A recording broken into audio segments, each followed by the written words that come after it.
Anthony Hartwig, Rick Sypert here for another exciting episode of Running Wednesdays with Rick Sypert. Episode 5, Coach. We are here. We are running towards the postseason very quickly, and we have another fun week. We have another fun group of special guests. We have a panel from Austintown Fitch, who has been so successful this season, not just the AAC, but in the region. So we're going to bring them up here. We have 4 representatives from Austintown Fitch joining us. Thank you all for joining us today on Running Wednesdays, episode 5. What we're going to do first is we're going to go right to left for you guys. Introduce yourselves and what class you're in. Deontay Stallings, class of 2025. Deonnie Thompson, class of 2024. Megan Bradis, class of 2025. Justin Solid, class of 2025. All right, guys. My first question is, with all the success that's been happening this year with Austintown Fitch, what are some of your proudest moments or things that you're so proud of that you've been able to accomplish this year? I would say the win at Optimist Beavers down Alfred County. We lost a lot of these, but Optimist was a big win for the team. For me, it was winning Mahoney County for our team. We all got together as a team and just came for the win together. I could agree with Deonnie, like winning county, like being able to fight as a team to get the title. Like Tay said, the winning the Optimist team, and then also winning the mile.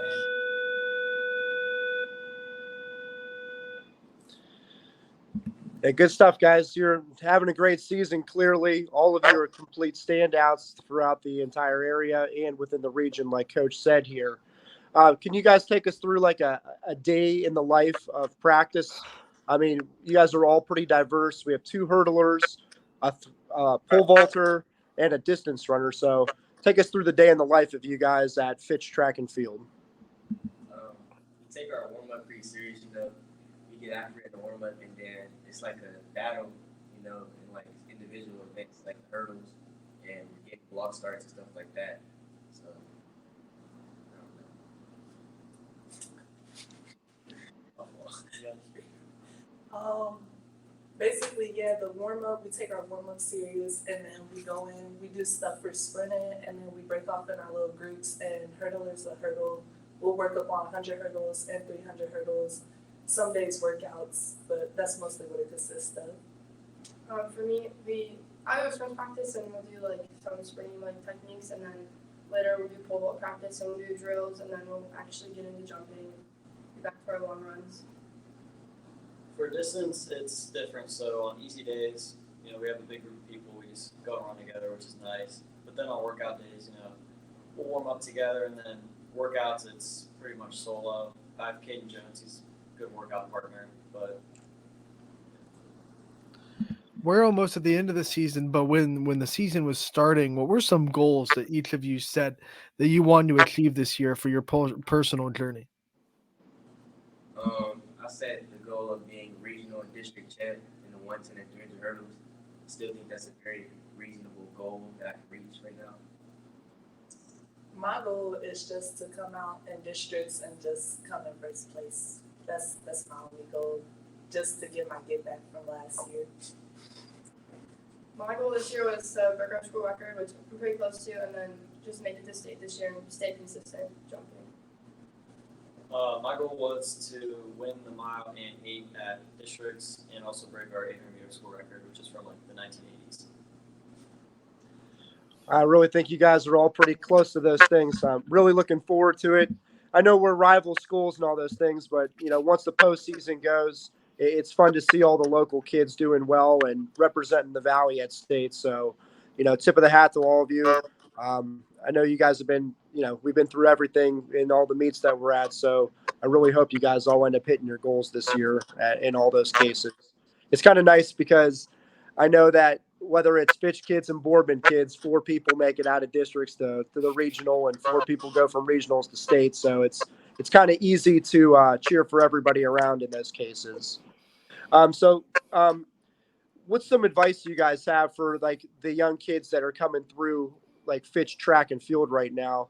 I know you guys had some standouts in the 7th and 8th grade levels there.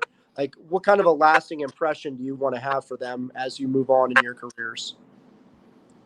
I would say keep working, like don't stop.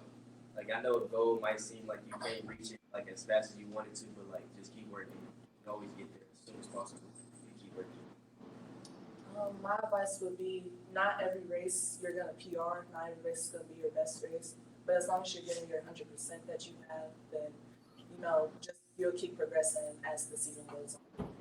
I'd say stay positive during like setbacks. Like not every day is gonna be your best, and like things are gonna happen. But the ultimate goal is like at the end of the season, just stay healthy and keep pushing towards that.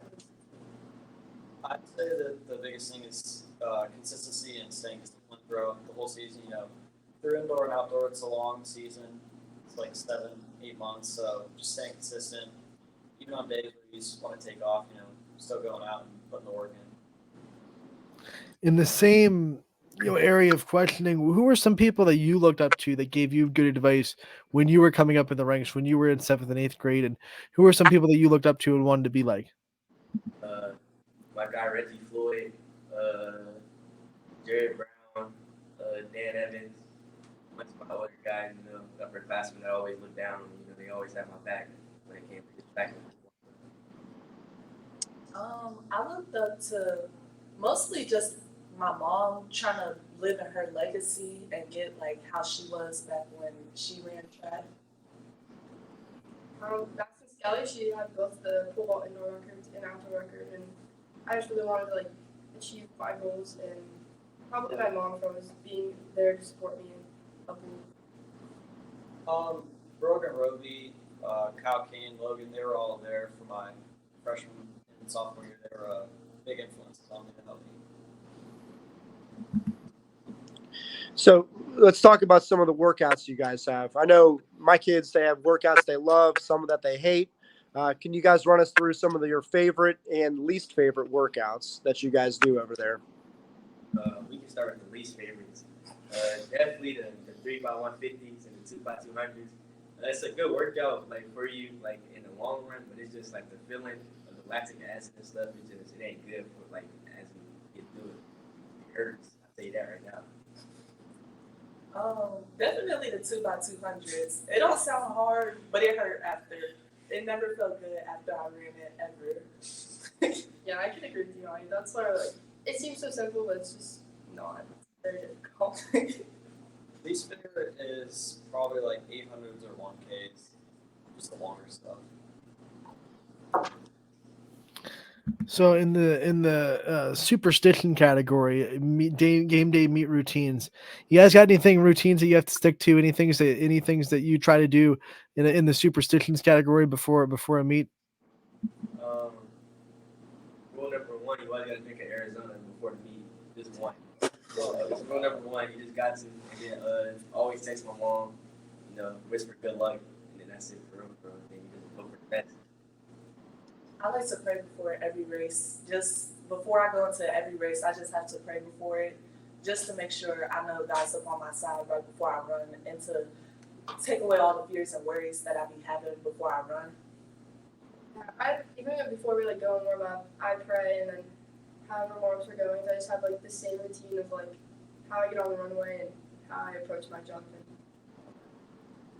Yeah, I keep the same routine every weekday, and I also pray before my races.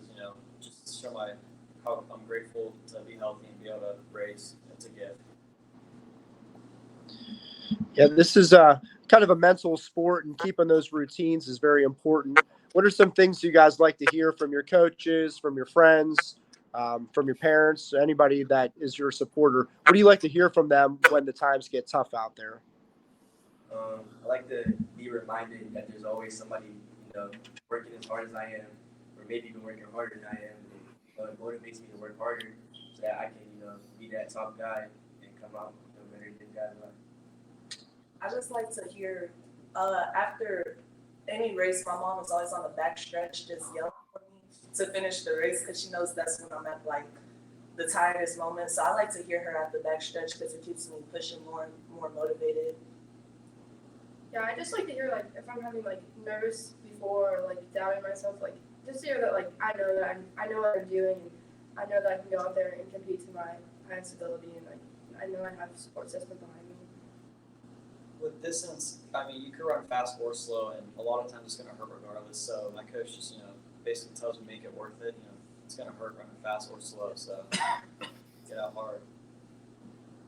While we're talking about the mental aspect of the sport, we've asked you guys about the physical things you do, training and the workouts that you do. What are some, strategies and ways you keep yourselves in the right mental mindset every meet and make sure that you can bounce back from maybe you're not your best time, like some of you were talking about before, you're not going to have your best time every single time you go out there. So what kind of things do you do to keep in the right mental space every time you go out there?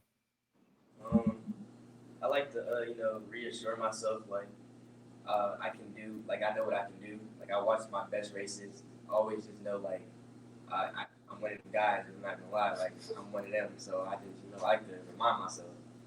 It always helps.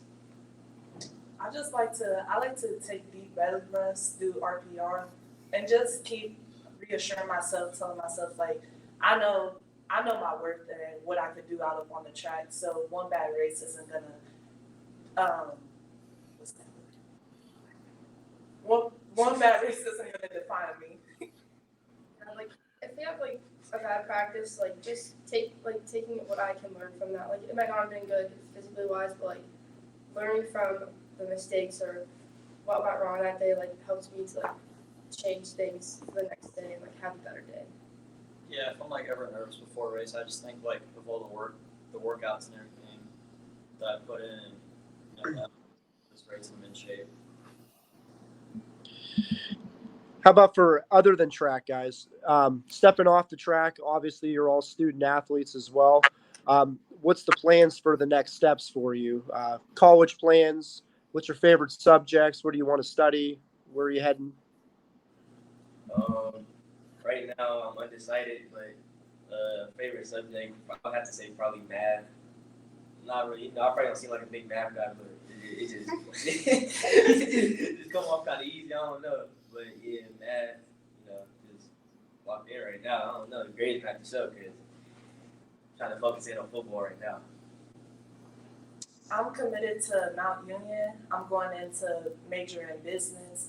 And then my favorite subject would be math too, because it's just, I don't know, once you get it down, you know what to do. It's one of those type of things. I'm undecided what college I want to go to, but my favorite subject is definitely also math. It's just kind of like, once you catch on, it's like easy.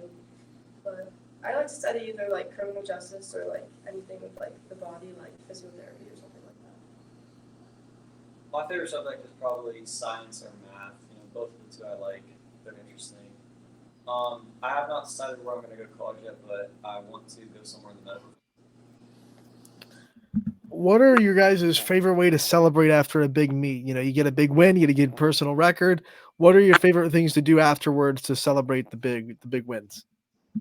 I like to go out with the team, go get food or something. You gotta like cherish the moment, like something big like that happens. Like I said earlier, we haven't had the best of luck with like winning meets and stuff. So like a win and something like this coming down to districts would mean a lot. So I also like to go and celebrate with the team, just to celebrate with the people who was there to witness what happened. And if not the team, I'm going to celebrate with my family because they also see what happened, witnessed it. Yeah, like if we are running a team, like going out to eat or like just spending time with them, like cherishing how hard we worked to get to that moment to win. And if it's like the personal achievement, like just being with my family because they have my back at all times and they've been my biggest support system. Definitely celebrating with the team is the best way. The people that push me, help push me in practice every day to get that record or break mine. Yeah. Good stuff. So any post-meet meals that you have to have every time? I'm a big Chipotle guy. If it's not Chipotle, most likely Chipotle. Big guy though, I like that stuff. I change it up every time. There's no specific meal I'm eating before a meet. It's anything that could be eaten is the song. Like before meets, I usually get like Subway sandwich, just to, like fill me up. Before meets, usually I'll eat like pasta, something high in carbs. Do any of you have any hidden talents, things that you think you're particularly good at that aren't related to track and field? No. The quick no. It's like no, nothing. It's not hit if it's attached to me.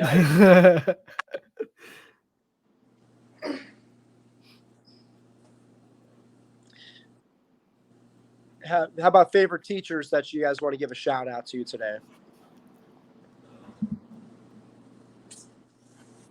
Miss Bernard, math teacher, one of the ones, man. She really looked out for me this year. I ain't gonna lie.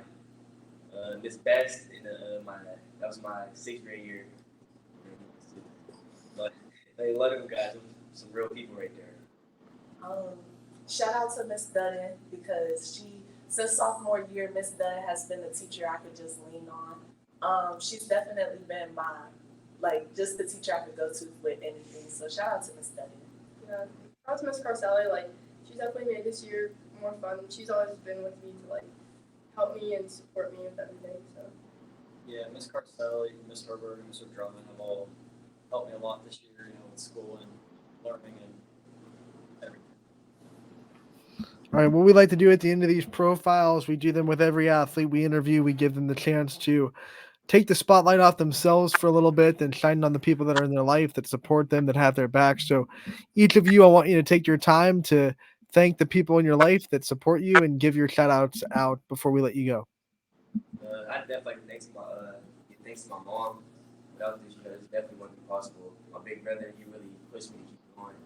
Mostly just my family, for real. I thank my coaches too, for sure. A lot of family. I want to thank my mom. She, as a single mother, she's definitely showed up and showed out. She never made me feel like any type of way towards her, just being her. She's been my biggest supporter through everything. My family, they've also been my biggest supporters throughout it all. My coaches, I appreciate all the time they put in to getting me where I am. And the man above, of course, for all the lessons he's gave me. I'd like to thank my mom and my dad. They've always supported me and they take me places to get extra work, and they really just support my dream to the fullest. And my grandma and my aunt and my cousin, if anything's going on, and my siblings, they're always there standing beside me and supporting me and cheering me on. My mom has always been there to support me. My dad always pushes me to know that I'm never as good as I could be, to keep pushing harder. And definitely my coaches and teammates were always pushing harder in practice. And All right, everyone, we want to thank you all so much for taking the time to join us today. We appreciate it. We know that you guys are killing it out on the track. You're representing Fitch so well. Everyone here at YSN is proud of you. We support you guys all year. We wish you the best of luck the rest of the season. We hope it goes on as long as it can, and we can't wait to talk to you all real soon. Thank you. Thank you, guys. Good luck. Awesome. A panel of Fitch athletes. Fitch athletes are just killing it right now. Every sport seems like Fitch is in the conversation. Their softball team obviously won state last year, but their football team's always good. Track and field is perennial. Basketball team's always in there. Something in the water down there at Fitch, Coach. They're always popping out good athletes everywhere you turn. Absolutely. I definitely thought that we needed to give them some love. It's just because they have such a standout program every year. Again, top-notch sprints, top-notch hurdlers, throwers, pole vaulters. I mean, you name it. Year by year, they have it. We talk to their athletes. We don't really get to talk to their coaching staff with them, but their coaching staff pretty well. What do you think their coaches do so well down there at Fitch that makes their program good? Not just 4 years of good talent coming through. They have a consistent program that spans a lot more than just one really good class that comes through and is good for 4 years. Yeah, I mean, you have to care about the craft, and I really think that everybody over there is a student of the game. If you, so Seth does a great job, Mike does a good job. I mean, every single year they have somebody that's going to, do very, very well. Again, like I said, I really enjoy watching them, especially at the postseason.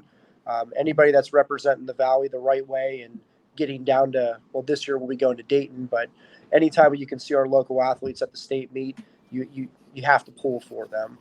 Since I'm in the mix with everybody, every day out in the rain, out in the snow sometimes, I know what these coaches put in. So it's nice to see how these kids end up performing at the end of the season there.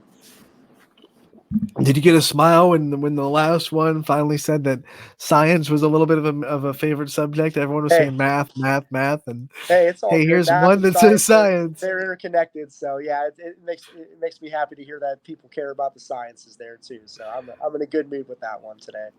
For those of you that can't tell from the board behind Coach Sypert, he's a biology teacher, so Yeah, he yeah, teaches about DNA. yeah. Our AP bio test is Thursday, so I Oof. just put like there's probably 200 terms on the board behind me today, and we just went rapid fire and got through every single one in the classes. So that's how we rolled for the crunch week to get in there on Thursday. Good luck to everyone in AP Bio on Thursday. Thank you. May the force be with you. Uh, all right, so let's talk about the results that came in the last week. It was conference championship week. Some of them were on last Tuesday, some of them were on Thursday, some of them were over the weekend. Why don't you run down some of the big performances and obviously your conference champions? It was a good week on some days. It was not such a good day on other days. So the week started out beautiful, and then it just progressively got terrible, and then it got okay-ish by Saturday. Unfortunately, our conference, the AAC, we showed up on Thursday to Austin Town. Everybody was ready to go. We unpacked the bus, we set up our tent, and they bagged the meat. So we don't have a conference champion this year. So it is what it is in that sense. So unfortunately, we'll have to wait until like districts this week to run against the Fitch kids and the Howland kids and the Warren kids in that Oh. big meet there. So real quick before you go on, because I'm interested, because like for other sports, if they have postseason awards, they're usually determined, especially player of the year, determined by the conference champion. Usually goes to the conference champion. Do they just do the top best times when you don't have a conference champion in track?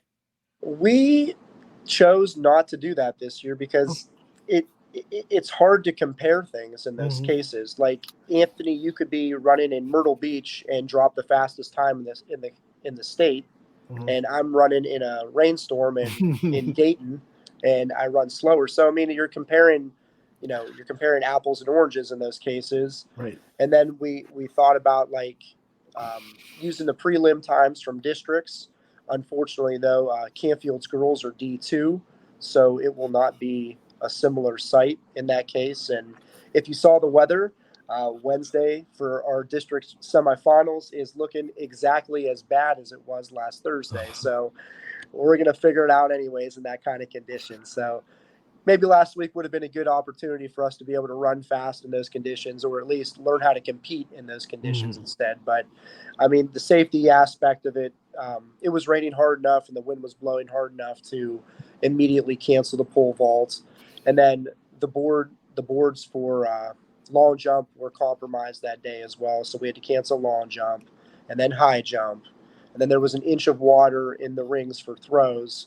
So by that point, it was just, like I said, a safety decision, and our conference meet went down this year. So unfortunately, no conference champions, no first team all conference athletes. We'll just have to train again hard next year for that one. So unfortunately, that's just the way it went down. That And there just was means you nowhere. Yeah, there work was harder to get nowhere. all districts, right? Yeah, exactly. And there was nowhere to make it up. We could have did the Right. next day, but our prom, Fitch's prom, Howland's Oh. prom. So then trying to come back on Saturday, that wasn't going to work either, because then you have kids up all night dancing and doing whatever they do at proms, and that's just a recipe for failure in those cases. So I was talking to some softball coach. Like I can't remember prom being this late before, like where it runs into postseason. Like usually it's a little bit before this in my recollection. I haven't been in high school since 2011, but like I've covered high school sports before, but this is the one year where I remember prom running into postseason. Am I right? Is it usually a little bit earlier? Ours goes back and forth between last Friday and the Friday before. So I mean, it works out. That Friday is perfect for us because typically that last weekend there, we don't run that weekend.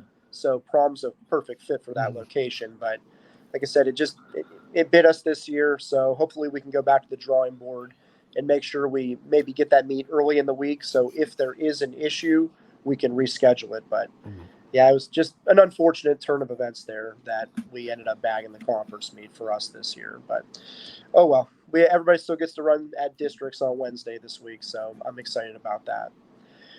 So in other action, though, we had the Northeast Eight. Northeast Eight is with the team champion was the Girard girls, and then the South Range boys. South Range boys, they've been cooking all year, as you know, and then the South Range or the Girard girls, they were carried by Mia Melito. She was a multi-event winner at that meet. Micaiah Simpson, still from Niles, she was a double champion in the 100 and the 200. Troy Combs from South Range stepped up in the 1 and the 2. Uh, Big Dog of the Valley, Hudson Moorfield was the 400-meter champion. A lot of big standout performances there. And this is the time of the year when you start to see some people start to cook out of nowhere, too. Anthony Bengala from Girard turned in a 40.74 in the 300 hurdles. So that's a pretty nice mark there for him. Hopefully he's able to pull it through all the way into the district meet this week. In the MVCA or MVAC Scarlet Division, the McDonald teams cleaned the house. The boys and the girls were both champions. And our panel of throwers from last week, it's really cool to say this too. All 5 of them threw mile split elite performance marks. So not only did we interview the right people last week, Coach, but they also showed up and threw some insanely big marks at their conference meet. So those 5 throwers carried their teams to a championship over there. Ava Vecchione from from Springfield local. She was a multi-event winner. She turned in the 100, the 200, and the 300 hurdles there. Sophia Yawn doing the 8 and the 16. Faith Sullivan won the 3,200, who's also another big dog in the valley. Everybody's starting to cook over there. We have a lot of good performances out of Michael Balone once again. He was the winner in the long jump, the 300 hurdles, the high hurdle, the 110 hurdles, as well as second place to his teammate in the 100 meter dash. So all those teams are starting to cook over there. I'm really excited to see them go. Like I said, once districts gets going here. In the MVAC Gray Division, the Garrettsville Garfield teams pretty much dominated that entire meet. They cleaned house in both the boys and girls divisions. Zach Stinson from Newton Falls turned in a big day in the high jump and long jump. Dan Orwig from Champion turned in a meet record over there with a 10.94 in the 100-meter dash. Christian Davis, again from Brookfield, won the 200 and the 400. Lila Hayes from LeBray was the 100, 200-meter champion, and Adri Hodge from Garfield won the 8, the 16, and the 32. And for those of you that aren't familiar with it, too, to do a triple of the 8, the 16, and the 32 on a day that was as hot as last Tuesday is so insanely impressive, okay? Not only did she win the 3 events, but she also ran pretty good times in all 3 of them as well. So she must have been carb loading and really hydrating with the electrolytes that day. Over the weekend, the EOAC meet was down at East Palestine, and Columbiana was the meet champion in both the men's and women's divisions. Brinsley Hiscox from United turned in a big day across the board in all the sprint events. Trent Ellison had a big throw in the discus, 146.1. And then Maddox Brown from Columbiana was a 6'1". He was a 6'1" high jumper over there. Danny Milburn continues to kill it for United Sprints. I mean, Coach, we're talking about a lot of kids that are going to be representing us over there in Dayton this year. I have really high hopes to be saying these same names over and over and over again, going into regional week and then finally into the state week there. So we're going to see some all Ohioans. The last meet that we went over last week was the Eastern Buckeye Conference, and that was held over at Salem Stadium. The women from Salem were the meet champions, and then the Marlington Dukes were the men's champions over there. Salem appears to be clicking at the right time.